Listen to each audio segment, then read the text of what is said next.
Well, good morning, everyone. Oh, goodness, no. Guys, come on. It's gotta be better than that, right? So good to be with all of you this morning. Just by the way, just a quick side note, I had the privilege of standing quietly in the corner there, just worshiping God along with you guys, and it is so good to hear all of your voices just lifted up in our declaration of the incredible wonders of God as we sing. And I just want to encourage you guys, kind of like I did last week a little bit, like don't hold back from engaging in the worship. We don't sing because we thought it was cool. I mean, singing isn't that cool for half of us. So you're like, really? And standing here and singing? Here's why we do it. Because we were given vocal cords as human beings, not primarily to communicate with each other, though we do that, and that's important. We were given them primarily to declare our wonder and glory of God once we discover who He is.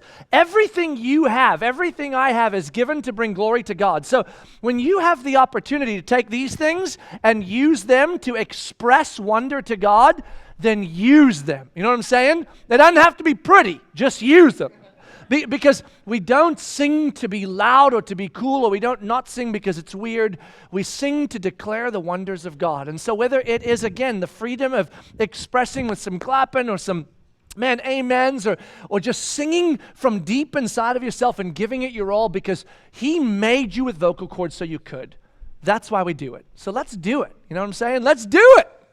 So, anyways, enough of that. That was just super cool standing there hearing you guys worship. As you know, if you've been around, we've come through an incredible couple of months here. We came into the Christmas season, traveled through some amazing things as we went through that, and then we came into the new year, and as we unpacked vision and the call of God on our lives as we enter into the new year, as a church body, our invitation by God to be redemptive on His behalf in the story that He is redeeming, and that we need to have the courage to get out there and find unredeemed things and people and do something about it. And we talked about the reality of the defiant hope we need to live in, and we really come through some great stuff. And then last week we got to take pause, to sit, to relax, to breathe in a bit, to take it all in and to process, because we move so fast we forget. And so it's good just to stop and come up for air and get the snorkeling mask off and just go, whoa, what have we seen so far? And that was awesome. And now we have the incredible privilege together of diving back in, putting the mask back on and heading back down to go and explore the intricacies, the complexities, the simplicity of the gospel of Jesus Christ as it is being revealed and unpacked in the letter that Paul is writing to the church in Rome that we know as the letter of Romans. Now remember, as a quick reminder, Paul is writing this letter into a very complex scenario. He's writing it to prepare the church in Rome for his arrival. He's planning to move his headquarters over to Rome, and he doesn't want to spend a great deal of time once he gets there discovering that they have all sorts of crazy views of the gospel like he did in Corinth, and that he has to spend months unpacking. So he writes a letter to say, just to be clear, here is the clarity of the gospel in the book of Romans. He's writing into an environment where you have a church that is both Gentile and Jewish, but it's additionally complex because the Jews were really what the church started with. They were in leadership in the church. Then they were kicked out of Rome. Remember when the Jews had to leave Rome for a period, and the Gentiles that were left in the church had to kind of suddenly take leadership and kind of figure themselves out. And then a couple of years later, when the Jewish people were allowed to return to Rome, suddenly they come to a church that's now led by the Gentiles, and they were leading it, and they are in the middle of reintegrating into this church of Jews and Gentiles and mixed leadership. And what does it mean? And what does the gospel really say about us doing this together, even though we were once enemies? And that is what Paul is writing into. So as he does, as a matter of reminder, before we get to Romans chapter 3, verse 1, which is where we will be today, what has happened in Romans chapter 1 and Romans chapter 2 to get us to where we are now? in simplicity, to kind of catch you up real quick, I want you to walk with me into a word picture real quick, okay? So imagine yourself in a courtroom. Most of you, I'm sure, have either been in a courtroom or watched a movie with a courtroom in it. And so you know, in a courtroom there is a judge, and the judge's job is to determine who is innocent and who is guilty, who is righteous and who is unrighteous, what has occurred. And then with the judge, you have a jury. And the jury are a group of peers with the accused, and they are listening in, and they partner with the judge to try to determine whether the accused is in fact guilty or whether they are not guilty, whether they are condemned or whether they are not condemned. And then you have the accused who sits condemned but is placing their hope in the judge and the jury. And then you have the attorneys that are working at presenting the facts so that the jury and the judge can make their good determination. So that's a courtroom, right? Then there's a group of people that believe themselves to be in the jury, and a group of people that feel they partner with God on determining the guilt of the other people. And then there's the group of people that are in fact the condemned, and they are defending themselves. And then there is Paul, through the Holy Spirit, who is the attorney presenting the evidence. That's what's happening in the first part of the book of Romans, okay? And Paul starts in Romans chapter 1, and he directs his attention at the accused. Romans chapter 1 is the world, the pagan world, the world that did not know God, the world that did not follow God, the world that did not care about God, that world. Let's present some evidence, right? How'd that go? And so he says this world, they knew the things of God. They had every reason to follow God. He gave them his creative wonder through creation, and yet they did not follow him. And so now their behaviors followed suit, and look what ended up happening. You remember Romans chapter 1, the disaster of our human story? And so if you are sitting in the jury box listening to this unpacking, what are you doing? You're thinking, why deliberate? Why go into a secret room? I mean, the evidence is so obvious to the condemning nature of these people. Oh, like, can we just skip the formalities, declare them guilty, and move on? So you can feel it. The jury box, the Jewish legalists and the Greek moralists who are all in the jury box, from both the secular and the, at that time, people of God perspective, they're all sitting in the jury box, looking over at the judge, nodding their heads. The accused. Unbelievable. Unbelievable. You know, fist pump, you got this. You don't even need us. It's so obvious, right? And then chapter 2, Paul opens up. I'll just read this to you. I don't have to go there yet. He opens up with these words. Remember this? Chapter 2, verse 1. Therefore you have no excuse. And you think that sentence is to the accused, right? Paul's attention right here on the accused. Therefore, presented evidence, you have no excuse. Go jury, fist pump, boom. But actually, what you don't notice in a moment until the next sentence is that Paul has diverted his attention to the jury box, right? And he goes like this: accused, accused, accused, evidence, evidence, evidence. Yes, amen, amen, amen. And he goes like this: therefore you have no excuse. He diverts his attention to the jury box. Look, we see it here. O man, every one of you who judges, for in passing judgment on another, you condemn yourself. He just pulled the entire jury box out of the jury and stuck him on the stand and went, you are actually the accused, along with the accused. And so there was the accused, the world, and the evidence is clear, and you, who just passed judgment along with the judge, you're not the jury, folks, you're not the jury.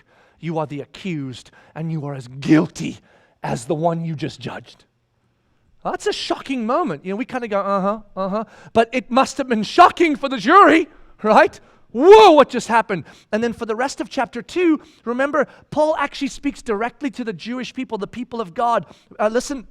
Listen to this in verse 17 and onward. He says to them, look, verse 17, but if you call yourself a Jew and rely on the law and boast in God and know his will and approve what is excellent because you are instructed from the law, and if you are sure that you yourself are a guide to the blind, a light to those who are in darkness, an instructor of the foolish, a teacher of children, having in the law the embodiment of knowledge and truth. Oh, so beautiful. You then who teach others, do you not teach yourself? While you preach against stealing, do you not steal? You who say that one must not commit adultery, do you commit adultery? You who abhor idols, do you rob temples? And so he moves the jury box into the accused. He basically says to them, listen, your circumcision, the belonging to God, this covenant thing you have, that you feel because I'm circumcised, I'm good now. Your behavior that you thought was dutiful, all the stuff you brought to the table to be cool with the judge, it's not cutting it. It does not excuse your guilt.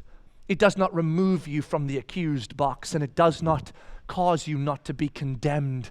So you are as condemned as your brother who you judged because they ignored God. Shocking moment, right? What do you think your response would be to that revelation? I mean, how would that go for you? You thought you were the jury the entire time. Some bozo tells you you're not. What are you going to do? Are you going to go, oh, thank you for revealing that truth to me. I'm so glad I now know I'm condemned. No, you're going to go, what are you talking about, man?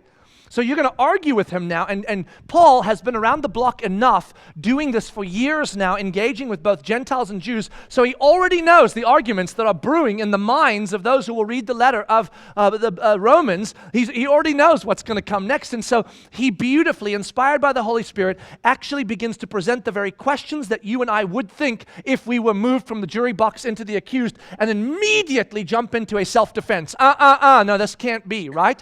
So here's the first question that would emerge if you were in this position, and it's the right question. Take a look at this. Chapter 3, verse 1. Now you can go there and take a look. Page 1041 if you're using one of the Bibles we provide, or Romans chapter 3, verse 1 if you're using a smart device, or one of your own Bibles that you brought. Look at this. So he just said your circumcision doesn't save you. Your dutiful actions don't save you. You're not right with God as much as your jerk brother isn't right with God. And then look at this. Then what advantage has the Jew? Or what is the value of circumcision? Isn't that the right question? You just spent generations living as the people of God, dutiful toward the Father. You have a covenant relationship with Him where you are circumcised because you belong. All that seemed to matter a great deal, didn't it? For generations, that seems to have mattered. God seems to have said that matters. And now you're telling me I'm in the same boat as the others who ignored God. What good was my circumcision? What good is my relationship with the Father? What good is my dutiful actions in the law? Good question. Really, really good question. Let me put this into perspective for you. You remember the story of the prodigal son? You guys remember this one? Just in case you haven't heard it, or if you don't really remember it, here's the deal, right? So there's a dad, and he has a home and land, and he's well off, and he has an inheritance and all this stuff, and he has two sons. And one of the sons, the younger one, comes to him one day and says, "Listen, I don't want to do life under your roof. I don't want to do life your way. I'm smart enough to do it on my own." And so he asks for his inheritance ahead of time, and he takes the inheritance and he bails on dad, right? And he heads out. And then not only does he do that, but he doesn't build a life for himself. He squanders the inheritance on his own pleasures and pursuits, on his own ideologies. He basically lives his own crazy life, and he goes nuts. And we're not told the whole story other than when the end comes of his journey, it is a giant disaster, right? I mean, he literally doesn't have food to eat and is a pig pen. You start getting the whole mafia experience. He borrowed from the wrong people. He gambled in the wrong places. And now he's paying the fruit of that. Simultaneously, there's an older brother, and he looks at his younger brother and goes, You fool. What an idiot. Dad has everything. You are going to inherit it from him. You're going to have all this, and if you just stick to the plan and you keep keeping Dad happy, he will keep giving you cool stuff, and eventually when he dies, we get it all, right? And so the dutiful son, he plays the role of dutiful son beautifully. Now in the story of the prodigal son, the prodigal returns to try to work in the fields with the dad, and instead of the dad saying, "Sure, you can work in my fields," which would have ticked off the dutiful son anyways, right? Don't give him the fields to work in. He wrote his own story. It's the chapter 2 of the Romans, right? The evidence is plain. We told him, and he's getting what is due him. He ignored the Father, and now he pays the price. What he's going to get when he gets back is Dad's judgment. No, jerk, go away. But the dad doesn't only give him the fields to work in, he embraces him as a son. That's the story of the prodigal son. And the dutiful son gets ticked off and he's like, you didn't throw parties for me, you're throwing a party for him. What good has it been that I would have been in this house? That's essentially the story, right? Imagine if the story was slightly different, because here's what's happening here in Romans. Watch this. Instead of the father saying, I'm going to let the jerk brother back in the house to be one of us, which is what the gospel is doing with the Gentile world, right? The Greeks and the pagans, essentially the gospel's saying they're in too, and it's already ticking off the jury box, right? But what if it was worse? What if the dad came to the dutiful son? Young son is still out there going nuts. He's condemned. He doesn't have dad anymore. He doesn't have house. And he comes to the dutiful son one day, and he goes, just so you know, all your behaving in my home, all your trying to stay and be dutiful, counts for nothing. You're out. You don't get the inheritance. You don't get my love. You don't get my approval. You don't get anything. In fact, you are as bad as your brother. Can you imagine how shocking that would be? Hold on. How am I as bad as my brother? He took your inheritance and squandered and ignored you. I've been right here living for you. And then God goes, no, you think you have, but you haven't. You're as guilty as him. Out, out. That's what Paul just told them. That's essentially what it sounds like Paul just told them. Now, he didn't, because he's going to show us something about God that's mind-blowing, but it feels that way. When he says, brother over there is condemned because he ignored God, you think you're the jury box, but you're not. You're also condemned. The conclusion is, I'm about to get kicked out of the house. And so if I'm going to get kicked out of the house and lose everything I've been working to gain from the Father, what good has it been to be in this house and work my tail off? I should have taken my inheritance and run with brother, because he had a good life. How do you answer that question? Oh, well, let's take a look, because Paul answers it. Look at this. So then, what advantage has the Jew? Or what is the value of circumcision? Why did I bother being the dutiful son? This is ridiculous. Verse 2, much in every way. Much in every way. To begin with, this isn't even end, this is just begin. To begin with, the Jews were entrusted with the oracles of God. What does that mean? That's an odd statement, isn't it? You got the oracles. What are the oracles? Well, the oracles of God is the revelation that God gave to humanity to reveal himself to us. It is the discovery of who God is and what he is doing and what he's going to do. It is the relational dynamic between us and our Creator revealed to us from the Creator because we could not have known him otherwise. So here's what Paul is saying. What you don't remember is that while your brother, the younger brother, the jerk brother, has been out there behaving foolishly because he's doing it his way and reaping the disaster that comes with that, where have you been, Jewish people? You've been with the Father in the house. Did he not pull you from slavery when you were enslaved as a people? Did he not pull you across the Red Sea when you were going to die? Did he not sustain you in the desert when you should have rotted? Did he not cross over you with into the promised land and across the Jordan River? Did he not protect you from all those who were against you? And when you behaved foolishly and the consequences of your foolishness played out in you being taken by some other nation, did he not rise up a redeemer and rise up a judge to send and set you free from one empire after the next? Have you not been in the house with God, enjoying the fruit of God because you knew God and they did not? You see, what we forget, what they forgot, is that being in the house with the Father, the gift is being in the house with the Father. The gift is the Father himself. The gift is knowing the Father. The gift is having the Father. Because what we often do, what they were doing is, it is not the Father that you're interested in, it is what the Father can give you that you want. And so you see the Father as a hard man with a rule, a set of rules, and if you dutifully follow the rules, then the Father will give you what you need and what you want. And if you don't follow the rules, then he won't. So you do your part even though you hate it, and eventually you'll get what the other brother won't because you've been dutiful. That is not the heart of God. That is not how God thinks, works, or behaves.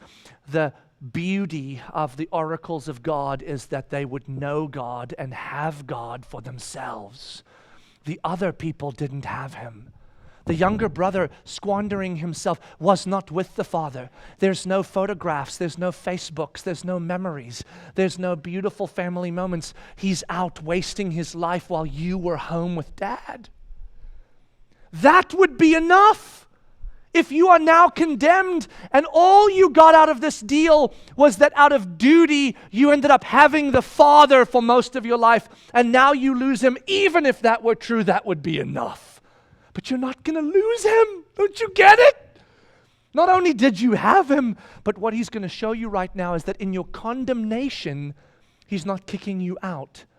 He's going to show you, should I give this away now? Yes, okay. He's going to show you that you're not in the house because you've been dutiful. You're in the house because he's been faithful. Your condemnation is as clear as the one who left, but you both get to stay. Because he's going to invite the other one back and he's going to keep you. Even though your duty was unfounded and your behavior was not faithful and your brother was a jerk, he's going to keep you both. Because that's what God does. I got ahead of myself. That's going to come later. Take a look at this. So you have the Father. He is your gift. Do not think that you've lost out because your brother seemed to have a freer life without duty. Your brother's life is a disaster. Now look at this. Look at the next one. I love the next excuse. What if some were unfaithful? Okay, so here's what they're saying to Paul now. If Paul was sitting over coffee with these guys and he was talking this out and he's like, look, you guys are as condemned as the pagans. And they're like, hold on. What good has it been to be a Jew then? Everything. You had the Father all along. Second argument. Okay, now hold on. If we're condemned like they are, then there's a flaw in your logic, Paul. This doesn't work. You see, this is a self-defense. This is them defending themselves to say, no, we're jury, Paul. You got this wrong. We are not condemned. Take a look at this. Look at this. What if some were unfaithful? Does their faithlessness nullify the faithfulness of God? Okay, so this is a good question. You might at first go, what does that mean? Here's what that means. So God is in covenant with his people. And the way a covenant works is that two people enter into the covenant, and then if one of the groups of people fail to stay faithful to the covenant, then the other group of people, other person, is set free from the covenant and does not fulfill the promises. Okay, you with me so far? So then it is true to then believe that God's faithfulness is somewhat dependent on our faithfulness, is it not? Because if we are unfaithful, then God is not obligated to keep his promises to us, which means he won't keep his promises to us, which means that nullifies his faithfulness. So conclusion, we can't be guilty because then God would be unfaithful and he can't be unfaithful, so we're innocent. Isn't that beautiful? Your head's still spinning, I can tell. About 3 p.m. it'll catch you and you're like, oh, I see it now. You see, if we are indeed condemned, as you say, Paul, then we would nullify the covenants, and then God's faithfulness would not be realized, which would mean we would make God unfaithful.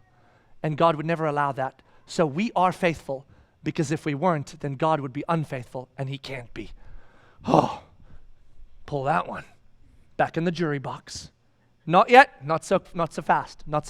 Because you see, they are still assuming, as we often do, that God's faithfulness to us will be affected by our unfaithfulness to him.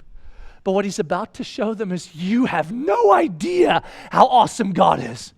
Because you can be as unfaithful as you want. It will never nullify his faithfulness. This is the real story of redemption. The real story of redemption is not you were dutiful, so therefore you get the faithful promises of God. The real story is you were not dutiful, and yet God is faithful. Now look how he answers this. This is so cool. Watch this. By no means, he says in verse 4, let God be true though every one were a liar, as it is written, that you may be justified in your words and prevail when you are judged. So here's what he just said. See, Paul is setting the platter up for us for what's coming in Romans chapter 3, verse 21 and onward. Because this has all been the bad news. We're all condemned. There's the bad news.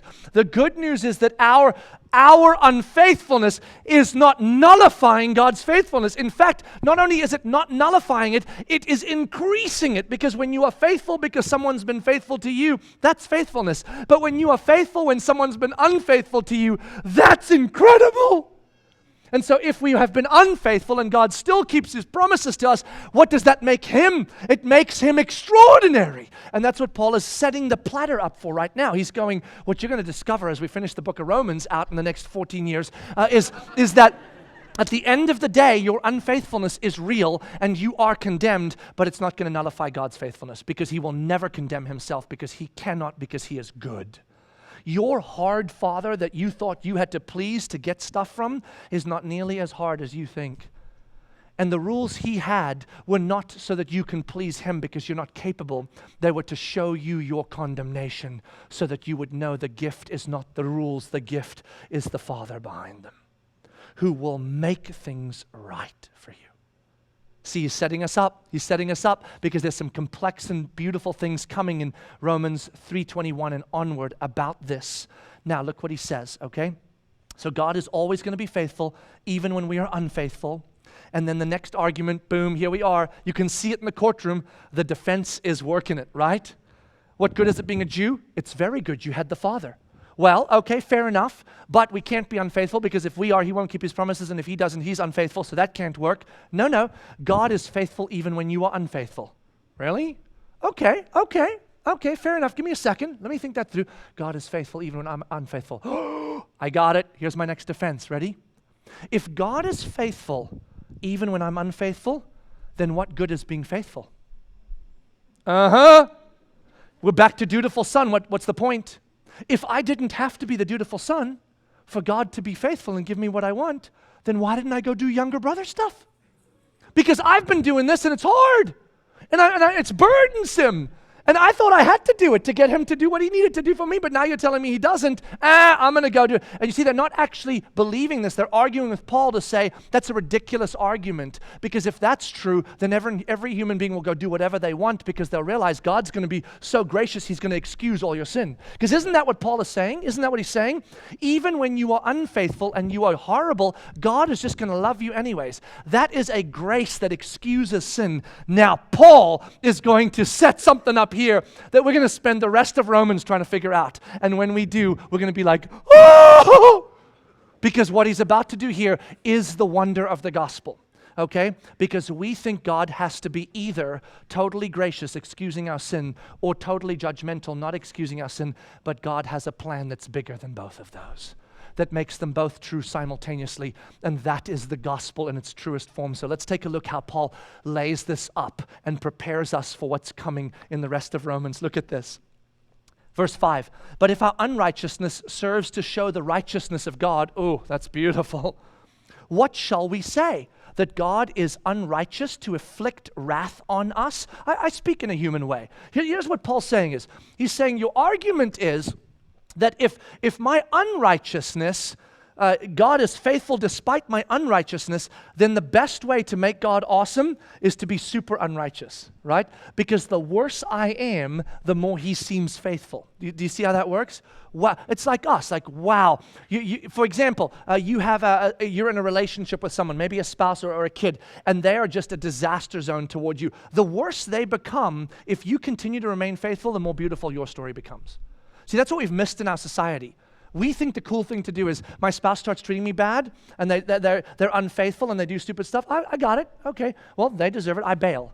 No, the beauty of the real story of redemption is when someone who does not need to be faithful continues to be faithful, because faithfulness is not a burden, it is a gift.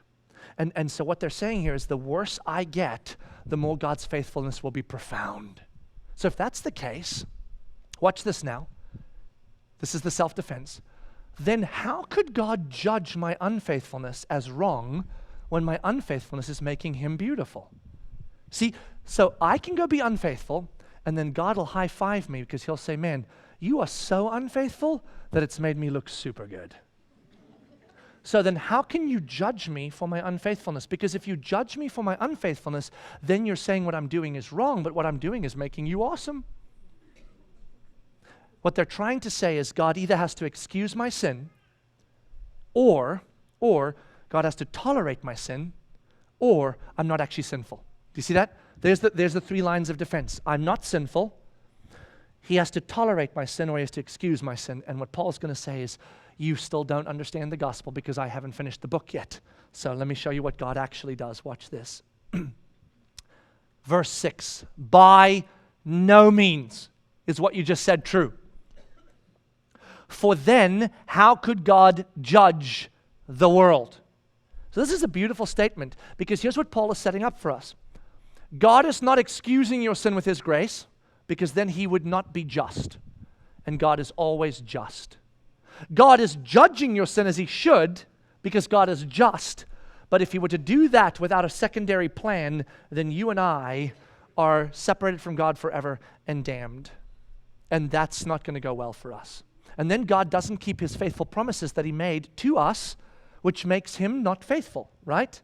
So how's God going to keep his promises and be righteous, a righteous judge? How's he going to be merciful and gracious, yet judge our sin as it ought to be judged? That is the grand question that is being laid on the table for us, preparing us for Romans chapter 3:21 and onward. Watch this now. Look what he says. But if through my lie God's truth abounds to his glory, the worse I get, the better God looks, why am I still being condemned as a sinner?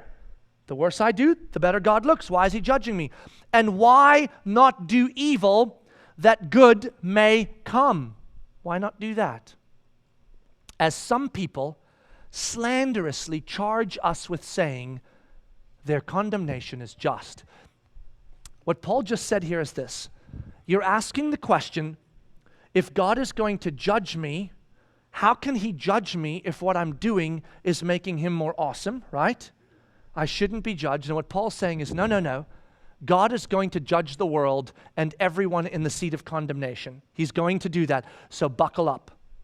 But what you guys are accusing me, Paul, of saying is that the way God is going to overcome judging you is to excuse your sin. But he's not going to. That is slanderous, and you have accused me of saying that. Do you see how they just said that?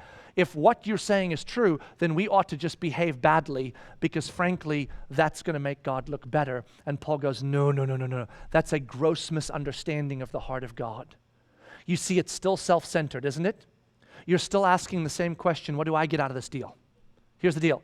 If to get what I want, I need to be dutiful, I shall be dutiful. If to get what I want, I don't need to be dutiful, I shall not be dutiful. Because dutiful is not a fruit of what I've discovered. It is an obligation by which I live to get what I need from the God who created me. This is the opposite of the gospel. Where is the space where we are neither obligated to duty to gain the mercy and grace of God, nor are we set free to be unrighteous because we don't have to be dutiful? Where is that space? And Paul is beginning to set that space up for us. There comes a place where when you discover the fullness of the gospel, you will stop having to be dutiful to earn the right to live in the house with God. But you will not stop being dutiful, because the reason you'll be dutiful will have utterly changed, and you will discover that you are not dutiful, but you are free. And you are living by his ways because he is freedom. Let me give you a clue about what's going to happen in the verses to come. We're not going there today, but it's coming, right? The gift of the gospel, what's being set up here is this. The gift of the gospel, the redemptive work of Jesus, is that despite the fact that you were either the prodigal son running, ignoring God, doing your own thing, or the dutiful son living in the house, religious, following the little boxes, devotions every other day. Oh my gosh, church your whole life. So good. Regardless of which one of those two you live in, the gift of God is that both of you don't deserve to live in the house, but both of you will. And both of your stories will be beautiful. Both of them. When I was growing up, I had a rough time understanding how my story was super cool for God, because I grew up in a home where Jesus was always part of things. So you know those little testimonies you used to do, where that you get the little sheet and then it would say before Jesus and then ... and then you write about your horrid life before Jesus, and then it had the come to Jesus moment ... and you wrote about your awesome experience, and then it had after Jesus and you were like, oh, So good, so good. And then you'd have somebody come give a testimony, and they'd do the before part, and it was NC-17, and you were like, can you say those words in church? I don't know. Oh my gosh, there's drugs, there's prison, there's tattoos, and it's insane. And then there's the moment that they come to Jesus, and it's like in a field in the middle of a lightning storm where they're high on something, and then there's this evangelist that appears with an angel behind him, and they're like, and then they fall on the ground and they worship the God of the universe, and then right afterwards, clean as a whistle. Tattoos even miraculously disappeared, right? You know those stories. Here was mine. Before Jesus, I was 1. I don't remember. I was a colicky baby, so perhaps talk to my mom. She'll tell you how terrible I was. But I don't really remember, so not a whole lot. I screamed a bunch. Then I came to Jesus. Somewhere between 1 and 10, I kind of discovered Jesus. So I make something up. There was this thing at a Baptist church where there was an evangelist, and I think I said the prayer. Oh, good, I have something to put on a paper.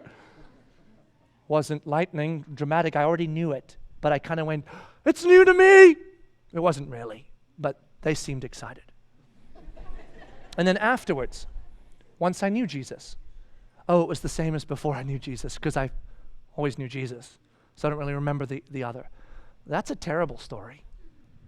There's no lightning, there's no angel, there's no tattoos, there's nothing. I mean, don't get me wrong, by the way, I like tattoos, so there's nothing wrong with tattoos. They don't necessarily equate to prison. Just saying, so if you have one, we're totally cool, so do I. Anyways, point is this, that I got kids.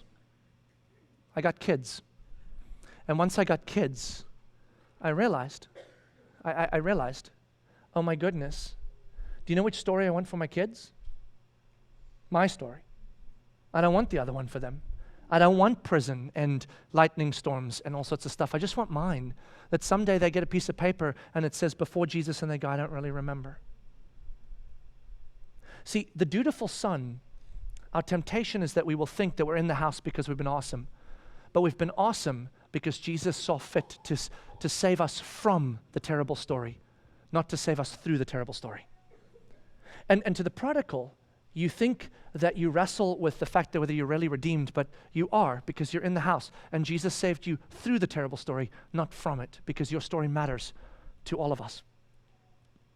It doesn't matter who you are. You have a beautiful story, and it matters to his story. And you're both in the house. That's what Romans chapter 3, verse 1 through 7 is trying to tell us. You're in the house because he is always faithful even when you're not. You're in the house because he will fulfill his promises even when you don't. And then you know what the fruit of the gospel is? If the gift of the gospel is that you get to live in the house because he's awesome, then here's the fruit of the gospel. Since you now know how awesome he is, wouldn't you think that everything he tells us to do would be for freedom and not for bondage? Wouldn't you think that the dutiful things we think are rules to keep him happy are actually beautiful boundaries to keep us safe?